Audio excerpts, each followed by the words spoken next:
everyone, and welcome to the June edition of the IQ Media Masterclass. I every month feel like it's been a year since the last masterclass, but also 2 days. And I'm back here with another guest. I'm Madeleine White. I'm VP Marketing at Pool and co-founder of the Audiences, but also supporting IQ Media Hub with helping publishers to innovate in the digital transformation space. And there's no one better in that industry to speak to than Francesca. So welcome. Thank you. What an introduction. I know. Well, I mean, you're talking about engagement primarily online, which is probably one of those words that we hear in pretty much any conversation about digital transformation and digital strategies for publishers. And so the fact that you're talking about it so deeply and analyzing this word with so many different publishers around the world and experts in this market, it's incredibly valuable for publishers. So maybe you could start by sharing a bit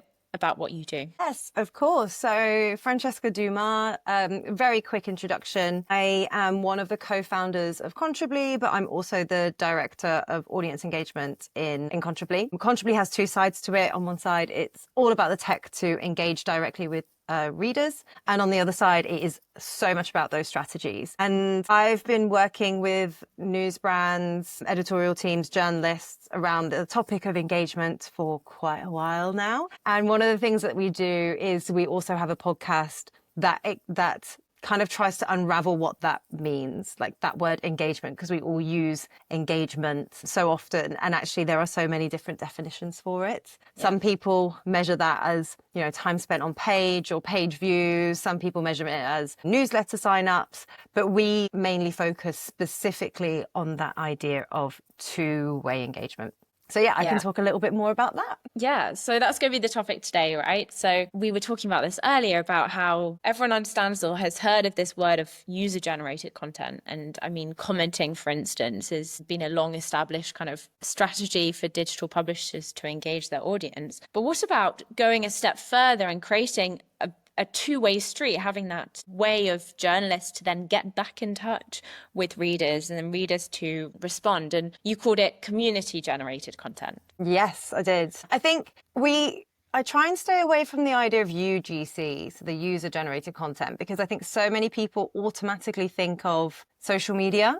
And it's this dangerous other place where the content isn't verified and it's not really our audience that we're engaging with. So we prefer to use the term CGC, community generated content. But for us, it's about what you were saying, that two-way engagement. It's about not just comments at the end of a page where, journalists do the fantastic job of writing their article, putting it out there into the world, almost like my job is done.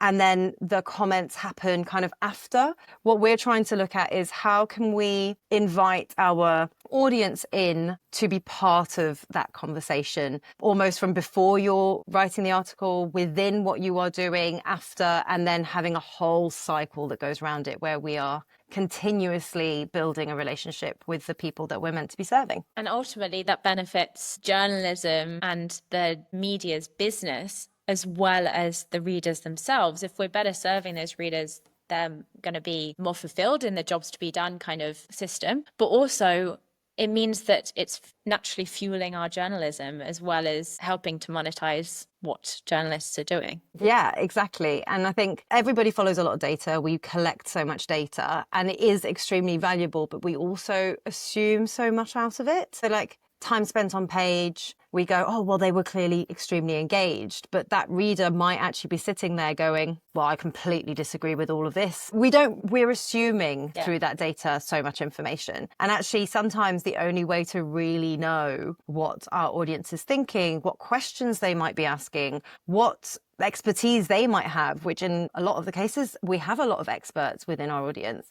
The only way to do that is to engage in a two-way conversation and not something that happens after, and stop broadcasting at people, but actually invite them in. So there's a lot of ways of doing that. And I guess that's the bit of the challenge in itself, is that how do we do this at scale in a way that actually benefits everybody? Yeah. And I guess that ultimately this is the benefit of digital over print, and maybe that first step of someone going from print mindset where you literally are talking to and you have no feedback directly on the site or before, even like you do with digital, the first step is obviously to start thinking about that two-way conversation, to make use of the data and the digital opportunities, and then to make that on scale and really integrate that into every step of the funnel. So that's kind of what you're going to be talking to us about today, right? Yeah, definitely. I think that's actually a really interesting point in what you've just said, because we've moved from this print to digital world, and yet when we were only in print, a lot of journalists were doing a lot of this stuff anyway. Like,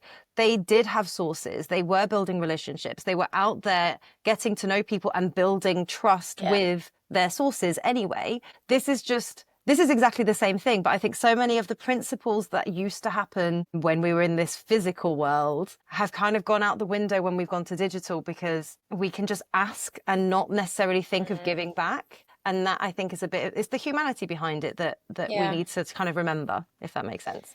Yeah, it's also maybe the link to product teams, because with digital, you need to build the spaces and the functionalities in order to make all of this conversation and two-way discussion possible. And so you can't have siloed teams. You need product and editorial to work together. And this word bridge role that keeps coming up is the link between the two, and the importance of editorial being clear and transparent with product teams about, okay, we need this in order to build this relationship, and how can you help us build a space for that on the site, or integrate that into the user journey or into registration or whatever. Oh my gosh, absolutely. Like, yes. But I think it's also it's about the different teams also understanding the value of that, because I think everybody has their vision of what that means, and it's very hard to imagine what these spaces might look like when actually engagement is so important, but yet we need to make these decisions without necessarily always having the exact proof of how it's going to go. And I think actually for a lot of not only journalists, but a lot of teams, there is a fear to try. And we hear this a lot, like journalists saying, well, what if I don't get much content? What if no one responds? Or what if too many people respond? What if I get too much? How am I going to deal with this? And actually, those things actually tell us so much about our audience as well. If we get too much, well, clearly we've hit something relevant, and there are so many, it's a massive opportunity. And if we're not getting anything, well, maybe that's a hint that the angle or the story that you're going down might not be the right story, or might not be looked at in the right way, and you might want to adapt it, and it actually might save you so much time before you get there. So breaking down those silos is absolutely huge. I totally agree. And on testing, you just hit on that very, was it the cheesy phrase that everyone says, that no test is a fail, it's just learning, or something like that. But it's exactly what you just said. Yes. And testing, it's about learning more about your audience and putting your audience first, ultimately. And shall we jump into your slides, your workshop? Yeah, sure. We can try. This isn't about Contribly, but I am going to talk about CGC engagement specifically. We work around this idea of engagement, but CGC, so community generated content engagement, is slightly different. It is about that two-way conversation. And I think we kind of look at it from a point of view of where people are starting, and also why you might want to do this. And I think it's really important to touch on that. The first is, normally your newsroom or you as an individual might sit somewhere along this line. So for us, a 1 would be that you're not receiving any community generated content at all. Or if you are, it's not necessarily coming directly to you. So that relationship that is direct hasn't necessarily started. For us, a number 2 is that you're getting random CGC. So maybe you've got a very open call out or open space where readers can send their news, or there's a community sharing area that happens somewhere else on your site. Then we would look at like a 3. And for us, a 3 is the point where you are starting to lead that conversation. You are starting to invite readers in to engage directly with you. You are potentially finding out what works, what doesn't, but you're mainly focusing on, how do I increase quality? How do I increase quantity? How do I moderate all of this at scale? And once you've got that process thing down, you might be at a 4, which is that starting of seeing the real value of what CGC engagement can do. You're either building reader habits, trying to get them to come back. You are delivering an actual value exchange with your readers where your readers feel valued or get something out of engaging with you directly.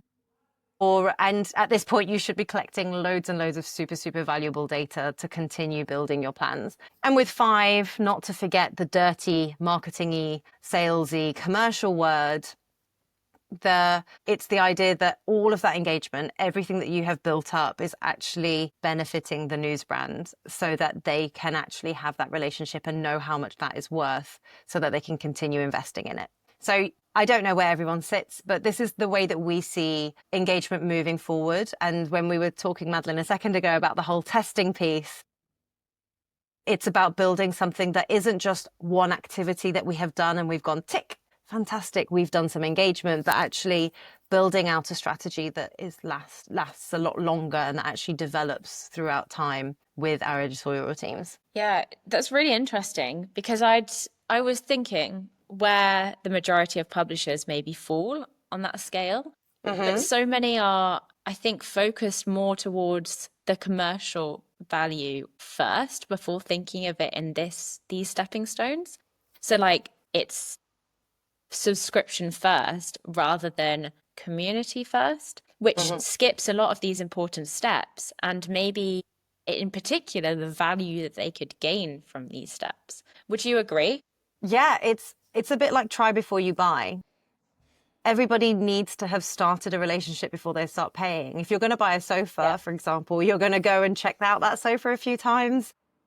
Well, unless you're crazy and you just love it and then there we go and the budget isn't an issue. But most of the time when there's so many options out there, we tend to look at where we want to spend our money. And part of that is we're looking at building authentic relationships, not just a moment in time where I wanted to see one article, I start paying and then potentially you've got a massive churn at the end of it. So yeah, that definitely. And go on. No, my metaphor is you wouldn't marry someone at first sight. Absolutely. Build the relationship first, unless you're literally on Marriage at First Sight or whatever the TV show is. But you have to build that relationship up first. And so what you're saying, basically, in less metaphorical terms, is that you can launch a subscription model. But it's only going to be a success for your less engaged readers if you've got these other steps before, because you need all of those in order to encourage someone to actually be convinced by your value proposition and by what you're offering in a premium product. And I think there's also, because there's that engagement piece, this is one type of engagement. There's so many things that we can be engaging with. It can be gamification. You could have games on your site. Within your product, you haven't just got one thing, but it is about, I love the dating metaphor. That is fantastic. but it is about this audience, the audience that actually go to the effort of contributing, of not just passively reading, but actually trying to directly engage with you. This is your most valuable audience. These are the people who are more likely to subscribe. These are the people who are more likely to stay loyal to your news brand. We found 51% of people who have been published at some point in a news brand are more likely to subscribe and stay loyal to that news brand. And also they're the ones that are going to share and talk about what you're doing with everybody else.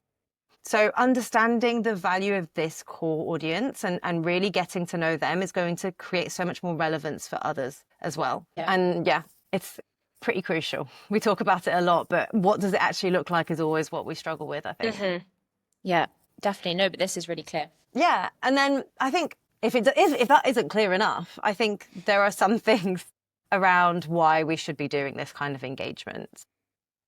Now that search is a whole issue, engaged traffic is algorithm proof. And that's what we're trying to build, is traffic that comes directly to our sites. Traffic that doesn't necessarily, or giving them a reason as well to, if they are on socials, to come and engage. Our audience doesn't necessarily know the difference between news and social media, but we compare ourselves to news and social media. And in reality, we need to be creating a product that's very different to social so that that audience feels that they're getting some kind of value from it.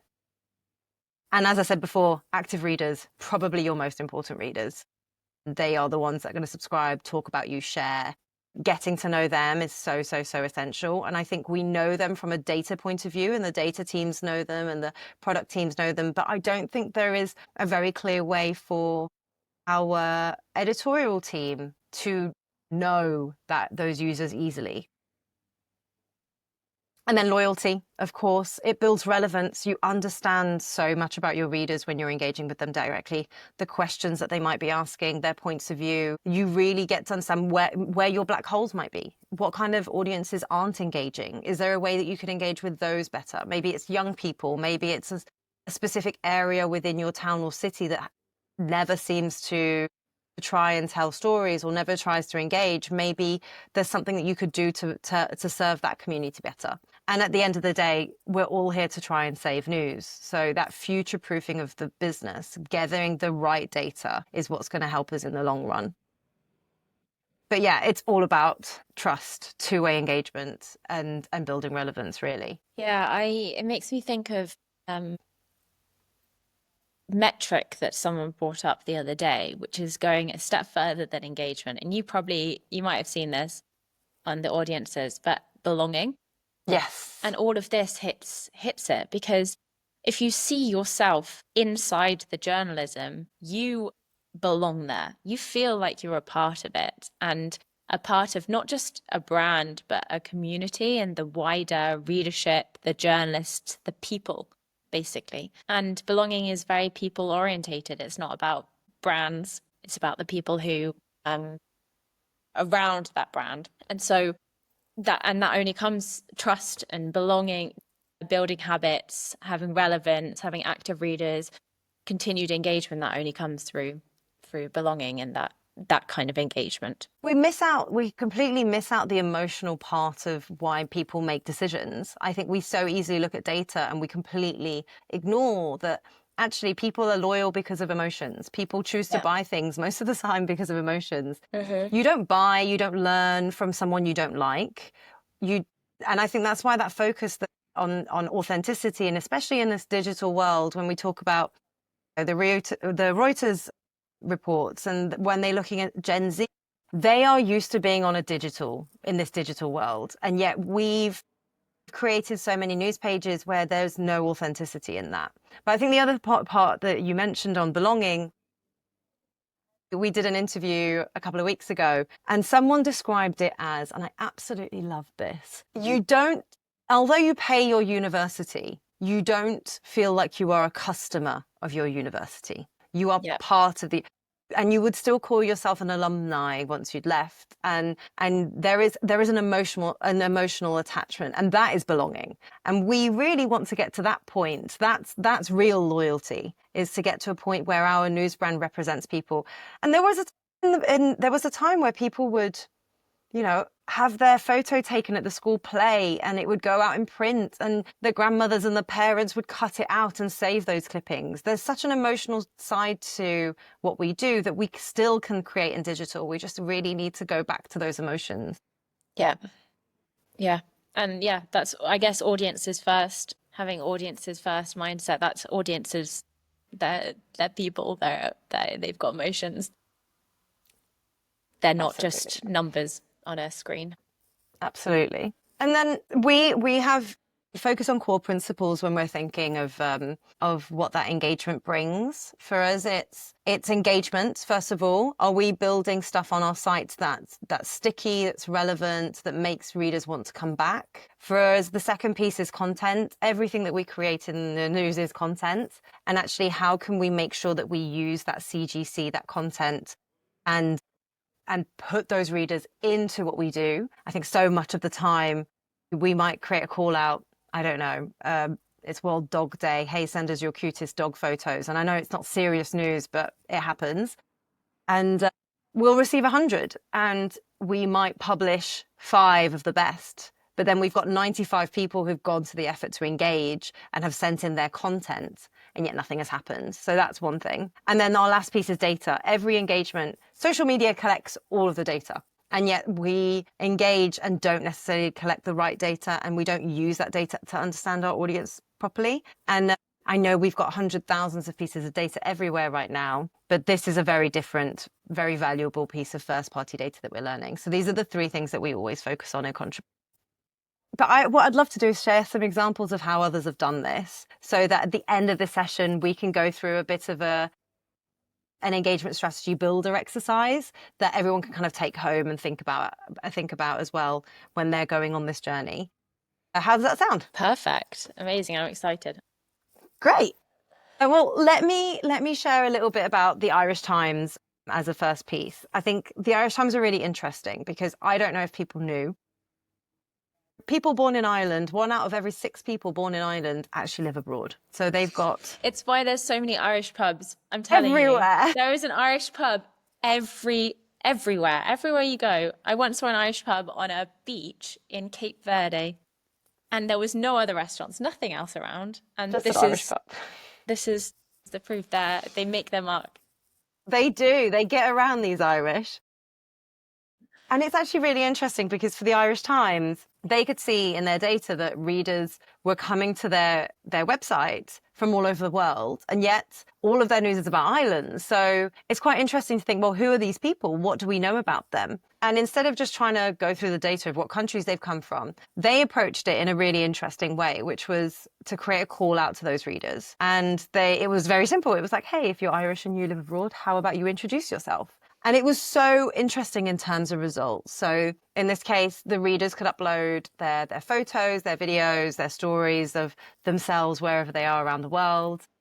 Hundreds and hundreds and hundreds of stories came in. Some of them were so amazing, they became their own articles. But what was particularly interesting is how people were engaging with that. The first bit was all of that content was being used. And that's so important. Some of it becomes their own articles, some of them becomes their own pieces, but none of that engagement is being wasted. And people don't tend to come back if nothing happens when they've gone to the effort of writing a story or trying to engage. The second part is we always hear, oh, well, what about the quality of this UGC or this CGC that's going to come in? When we model what we're looking for, that makes such a difference. And so, because people aren't going to send in worse quality than what others have already done. So that idea of actually showing what is coming in makes a huge difference. And then for the Irish Times, this taught them so much about their community. And I think that's the interesting part. They learned that a considerable amount of these people sending in their content were actually nurses living abroad.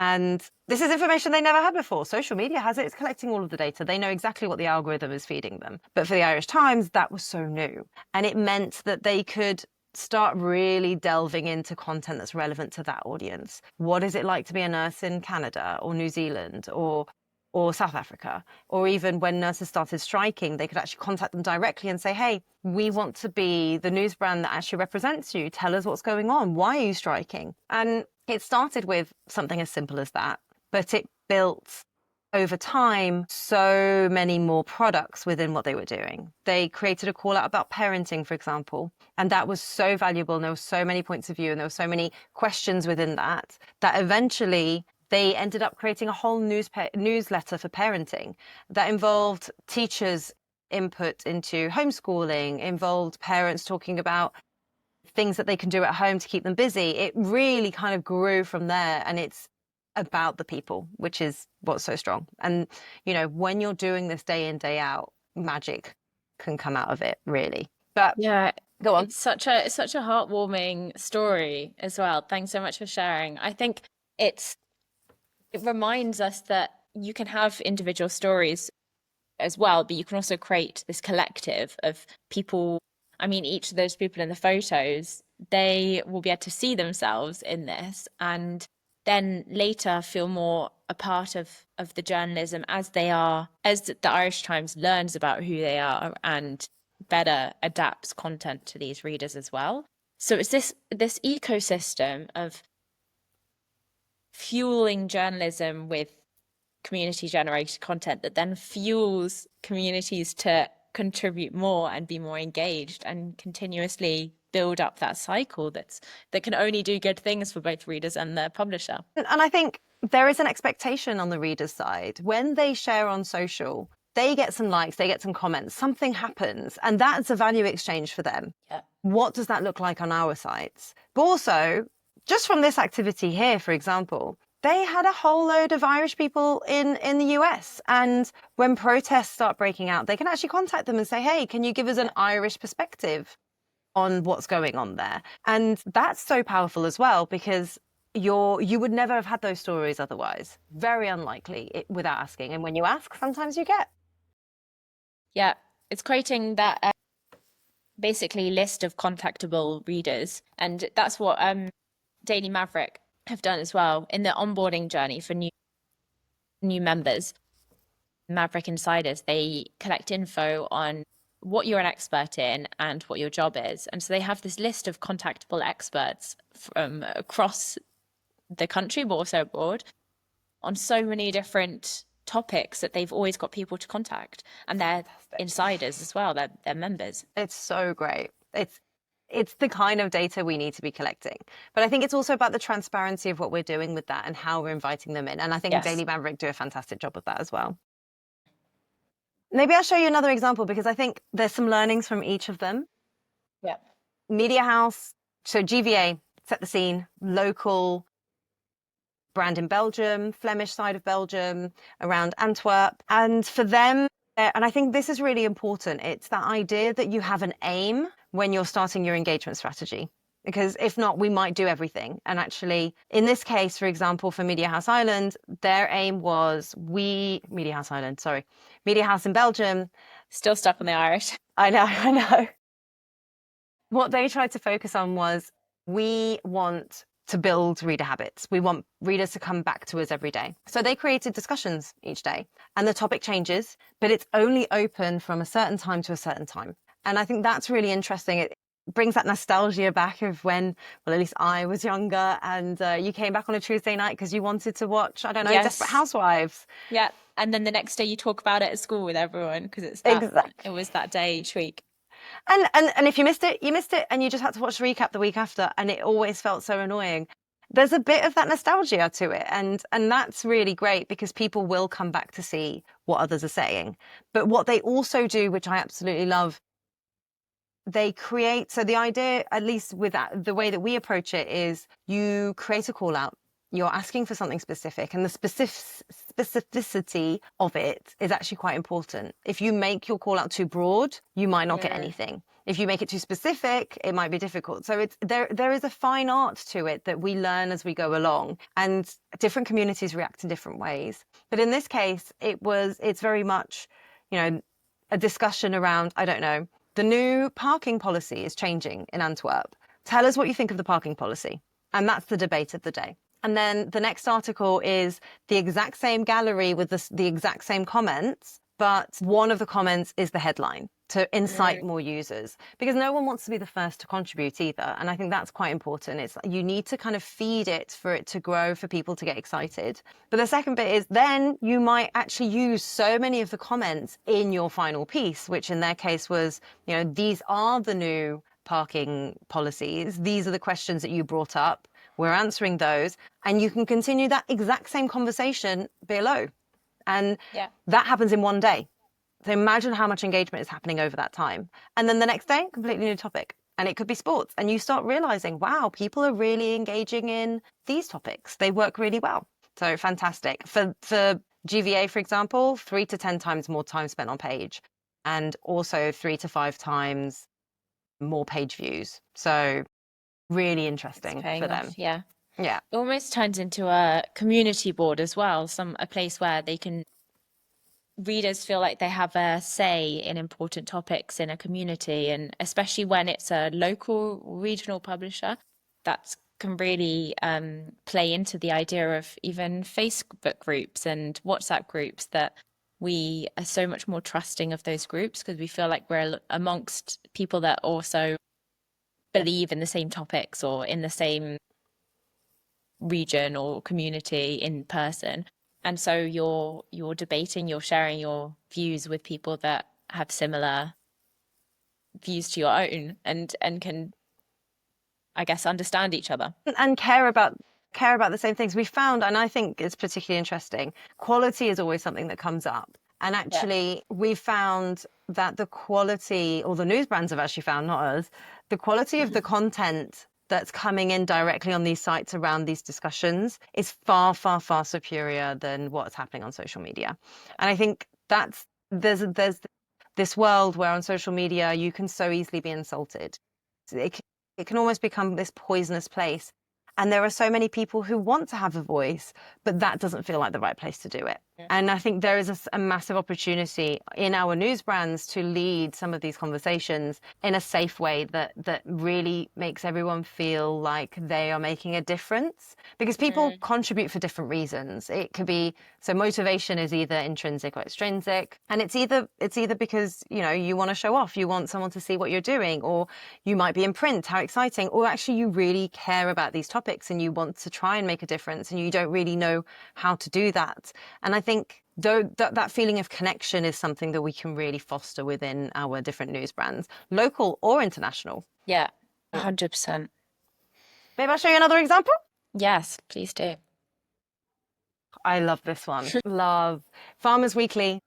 Really interesting community. For them, they focus on data. So for them, their challenge was they were moving from a legacy system. They have a really passionate group of farmers that follow them, and they wanted to use their content to make sure that they understand that everything that the Farmers Weekly do is about the farmers that they serve. So they do loads of things, but super photo focused, and they use all of their photos that they receive. They do photo competitions, for example. They use it in print, they use it on social, they use it everywhere. And so on social specifically, they have learned that readers want to see what their peers are doing. And the times that they use editorial content versus the times that it's their readers' photos. The readers' photos get 3 times more likes, comments, and shares than the editorial content does, which is so sad for the journalists. The content's great, but in terms of like the actual engagement, they want to see their peers. And that's something that they've learned so much. And by engaging, they've actually created a lot of opportunity for sponsors as well, because they're getting that data. And that focus on data is so interesting because they are asking people on social to come to their site to engage. They're using those photos, but they're collecting that data, and it's open to everyone, not just subscribers.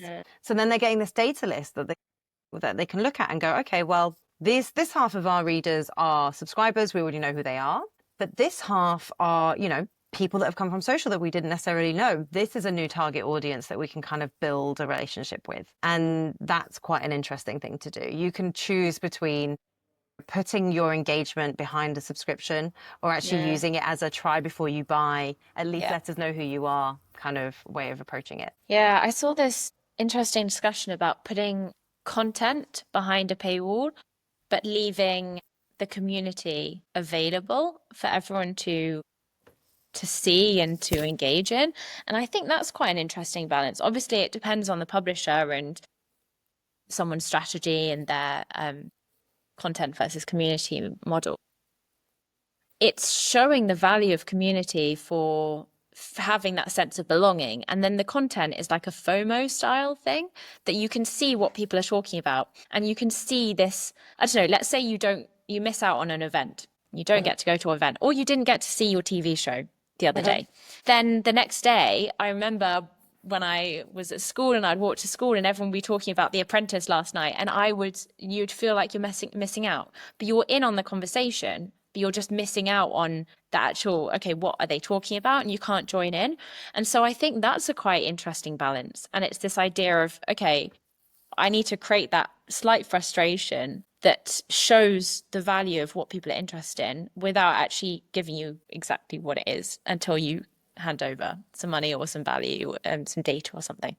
Absolutely. And I think we talk about value exchange a lot. And the reason is, I think you should be flipping from one to the other. And I think the next example actually kind of personifies this to the next level. But when what you're offering has a very high value exchange for the reader, and that could mean, I don't know, they can win something, or they can access something that they wouldn't access usually, or the topic is really important, you can push for that extra action. The barrier to entry can be higher. Whereas when the barrier to value exchange is low, let's say you're just looking for sources for, I don't know, we're just looking for people who might identify as trans because we have questions around for the story. If you're pushing that to just be subscribers, then people are less likely to engage. So looking at that value exchange is also something that's really interesting. I'll show you the next example because I think this is the perfect example of that. So, and I think this is also a perfect example of what happens when you are engaging regularly anyway. So this is HBVL. They are also a local brand in Belgium. And they create call outs every single day anyway to their readers. They really focus on that value exchange. And because they create these call outs every day, when something like this happens, when their local football team reaches the final, they can make magic. And in this case, it was the local team reached the final. It was a bit of a surprise to everyone. And they were like, what can we do? Everybody can't go to the game, but could we do something special that allows everyone to go to the game? They went to the club. They asked them, hey, we've got an idea. What if we do something different? The club agreed. Next day, they create a call out. Takes no time at all. Hey, fans of KRC Genk, how about you send in your photo of your profile picture? We are going to print all of the photos of the fans on the bus and you are going to travel with the team to the final. They received 3,500 photos within 2 days. They had to actually close that call out at that point because it worked so well. They had a 44% increase in app downloads. And this is the thing. Everyone wants to be printed on a bus. Who wouldn't want to be on a bus? That's a high value exchange. Yeah. So the barrier to entry can be, well, actually, to get involved, you need to download the app and you need to register. Because all of a sudden, well, who doesn't want to be on a bus? So of course I'll do. And this also created a whole newsletter. 3,500 people, I think it was 99 something percent signed up for the newsletter straight away, interested in what was going on for that team. So, but that's the thing. I think we are training two sets of people when we're engaging. We are training on one side, the editorial team, the journalists, to be used to this idea of doing it, to remove the fear. And if you're doing it regularly, when big news events happen, like floods, another COVID, something magical like the football, you can create magic because you know what to do. It takes minutes because you've done it before and it's not, oh, I need to work it out and I'm in a rush. But on the other side, it's also readers. When you build habits with readers to contribute to the fun stuff, to the little things, eventually you can build that relationship up to ask them for much, much harder news, because you wouldn't go up to a stranger and say, hey, how's your divorce? They're probably not going to tell you. Whereas if you'd had a couple of drinks with them and maybe, talked about the weather, eventually you go, how are you doing? How is your divorce? And that's a completely different relationship. Yeah. And that's what we're trying to create on digital, is still a real relationship where we don't just take, but we also give. Yeah. So such a great way to think about it, and building up of that ask in different ways that's adapted to different types of readers, and gradually asking them for a little more, but also in different ways. And I love this example. It's a very fun example. It's so great. I'm on a bus in Belgium as well, which I'm quite happy about. I had to upload. Of course. But I think it's the thinking through. Like, these are great examples. They exist, of course, but you don't just get there. You have to kind of know what you're doing. And I think we can have a moment to go through this UGC or CGC, there's a mistake there, engagement builder, and talk a bit about the thinking through to get to that point. Well, what I'll do is I'll use the bus example as the main example and how they might have got here. So I think the first thing to be thinking about is the aim, which you can see on this image, and you can download it as well. That is, what do you want to achieve? And this looks different for everyone. So for example, for HBVL, who we just spoke about a second ago, their focus when we started working with them was, we need more app downloads. App downloads is our main KPI. And so it's really interesting to frame it as, okay, what does our engagement look like if that is the number one aim? Number two is very much around who with, which teams are involved. And you mentioned earlier the whole silos things between product, marketing, editorial. I find that it's so easy in newsrooms for us all to be working on our own job, and we're all playing the same game and we're all going for the same goal, and yet we're kind of playing on our own pitches. And so actually thinking through who might be involved in this is really interesting, because I think a lot falls on editorial. I think it's just like editorial teams, journalists feel like they're getting mounted up with all of this work. And actually, sometimes when you've got some great ideas, there is a crossover that can be planned out beforehand. Yeah. So for example, I don't know, we create call outs every day, but the marketing team come into our tools to look at these call outs and see which ones are working, and they can pick up on building this further. Who for? Oh my gosh, thinking about who our audience is on point 3, who are we trying to engage, will change the way that we word stuff. And so in general, for the HBVL example, we are talking about app downloads. We're talking about getting the marketing team involved, but also the editorial team, potentially data to sign up to newsletters, for example.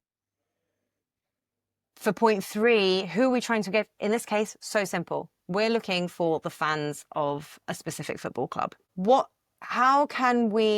Can you picture who they are? Where do they go? Can you tell us how they like to be communicated with? Where do they spend their time? In this case, obviously, HBVL can contact the club directly and just say, hey, we're thinking of doing this. Would you like to join us? Can we do it with you? And I think we miss that out so much. We could be doing that with local schools. We could do institutions.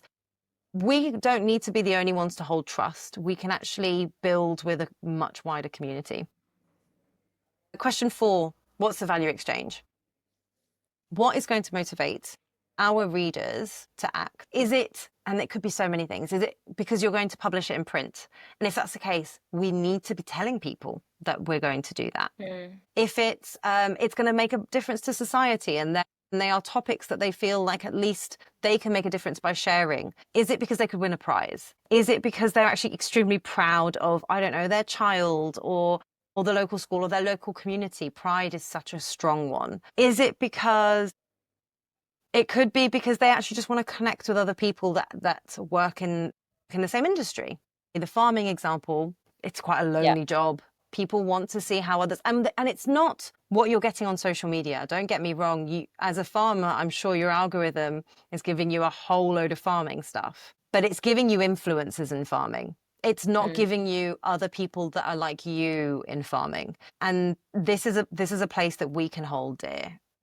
As news brands, it's like sharing what others like us are saying versus, the ones that are getting the algorithm are pushing. Point 5, the ask. And I think this is interesting because we could ask for so many things. One topic, i.e. pride, could look like, tell us your pride stories. Tell us, it's very hard to receive any content for that. Because everyone will just go, well, what is a pride story? Where do I start? It could be, okay, tell us your coming out stories. Tell us, have you ever felt threatened? What you ask completely changes the conversation. Yeah. For example, if I gave everyone a blank sheet and I was in a classroom and I said, draw something, most people will sit there for a minute and go, well, what am I going to draw? Whereas if I said, okay, draw a house, everyone will start straight away. Everyone knows where to start. They know where they're going. Yeah.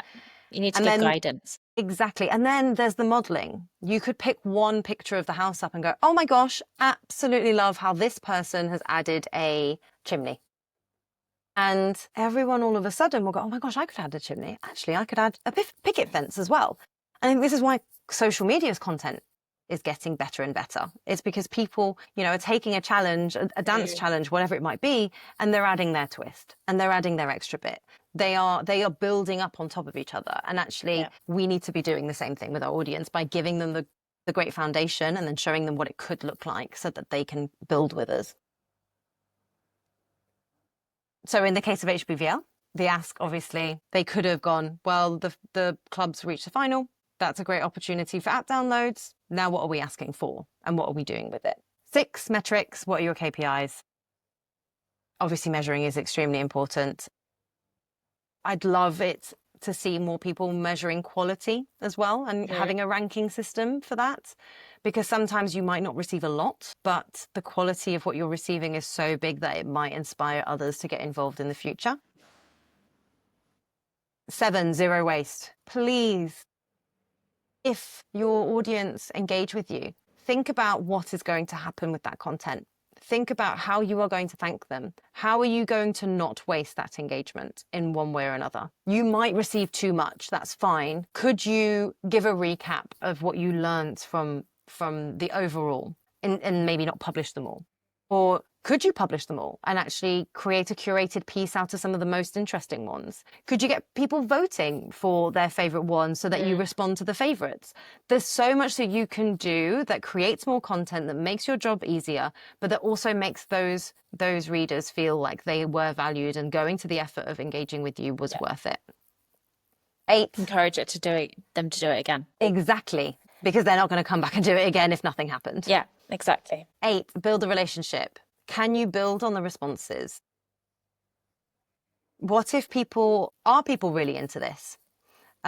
What is the next step? How will you thank them for their contribution? How does this moment when they've engaged build from here? For the nurses, they said they were nurses. Hey, how about we start writing a piece around what it's like in different countries? How do we then go on to strikes? I don't know, fans of Taylor Swift have engaged with you because they want to win tickets to the Taylor Swift concert. Are there other questions around Taylor Swift? Are you going to ask them about what they're going to wear? There's so much that can go. And once you've started that conversation, if it's successful, we need to be seeing it as a relationship, not extracting information out of someone to just publish more content. Mm-hmm. And number 9, and I think, is do it. Just do it and see. And I think fear stops us so much. And even do it manually. Don't need to do the whole thing. Start off with, what if we did this? How would it go? We're asking people for these things. We're just trying something out, being honest. We're just trying something new out. We want to hear your opinions on X. What happens? And then obviously review. What happens so much in newsrooms, because we are on our bike, we are constantly in a rush. We're overwhelmed with the amount of stuff to do. It's so easy to do an engaging piece of content, but then it never gets reviewed, which means it never goes back to the aim. And in theory, this should be a circle. So when we get to 10 and we've reviewed it, it might change 1, which might change 2, which might change 3. So this is, a bit of a framework that takes a bit of time at the beginning, but then becomes completely second nature once you've done it a few times. And this is what I would recommend we think about when we're building our engagement strategy. It's incredibly useful and feels very like it hits all of the points, and something that, like you said, it's a feedback loop. It's something that's built upon, and that if someone did this for their first CGC, then that can be used to inform the next one. And each version of this framework that someone completes will hopefully get better and better and provide learnings for the next one. Absolutely. It can feel daunting the first time round, but every time you do it, it gets easier.